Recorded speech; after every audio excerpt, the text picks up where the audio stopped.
Qu'est-ce que l'écho-endoscopie? C'est une technique endoscopique, donc ça se passe sur un patient qui va être endormi. On va descendre par la bouche un tube et la caractéristique de l'écho-endoscopie, c'est qu'au bout de ce tube, on a une petite sonde d'échographie. C'est cette sonde d'échographie qui va nous permettre d'avoir l'image, et donc ça sera une image bien sûr échographique, qui va permettre de voir à travers l'estomac, à travers le duodénum, les organes qui sont derrière, et en particulier le pancréas et les voies biliaires. Un des atouts de cette écho-endoscopie, c'est la définition de l'image. Je vous montrerai tout à l'heure, on est très performant pour voir des toutes petites choses. Un des autres atouts, c'est la fameuse ponction. Et vous voyez ici, on a donc cette aiguille que j'ai montée dans le canal opérateur. Vous voyez ici l'extrémité de l'aiguille et vous voyez qu'elle est en face de la sonde. Donc on va pouvoir suivre très précisément cette aiguille quand elle va sortir, quand elle va rentrer dans une tumeur par exemple.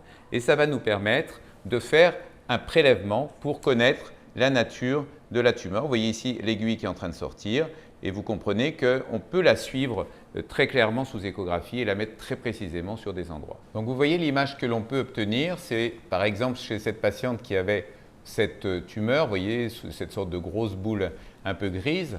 Vous comprenez la qualité de l'image de l'écho-endoscopie, ce qui est un de ses avantages, c'est que la définition de l'image, c'est-à-dire la capacité à avoir des toutes petites choses, est extrêmement important. Vous voyez que la boule elle-même est faite 2 cm, ce qui veut dire que cette petite tache noire au milieu qui est une petite structure liquidienne, elle fait 2 mm. C'est ça le vrai apport de l'écho-endoscopie, c'est que la définition est supérieure à celle qu'on peut avoir en scanner ou en IRM.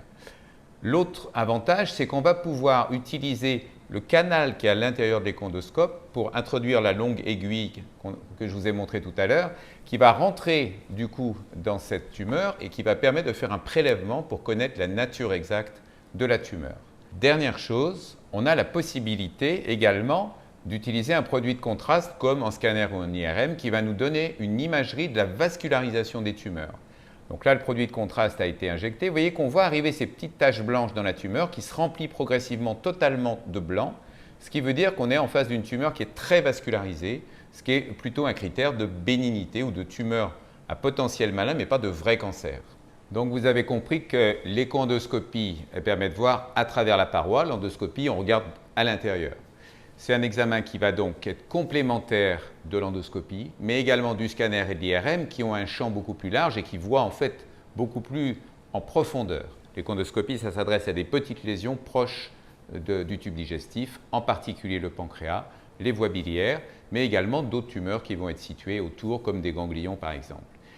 La deuxième fonction, outre diagnostic, ça sera la ponction, donc le prélèvement, et puis se développent de plus en plus des techniques de thérapeutique, de traitement, où on va traiter des lésions qui seront proches du tube digestif et où on va remplacer d'autres actes chirurgicaux, radiologiques ou endoscopiques. Et donc cette technique garde un potentiel majeur qui continue à se développer sur le versant thérapeutique, mais ça reste un outil diagnostique indispensable dans certaines circonstances.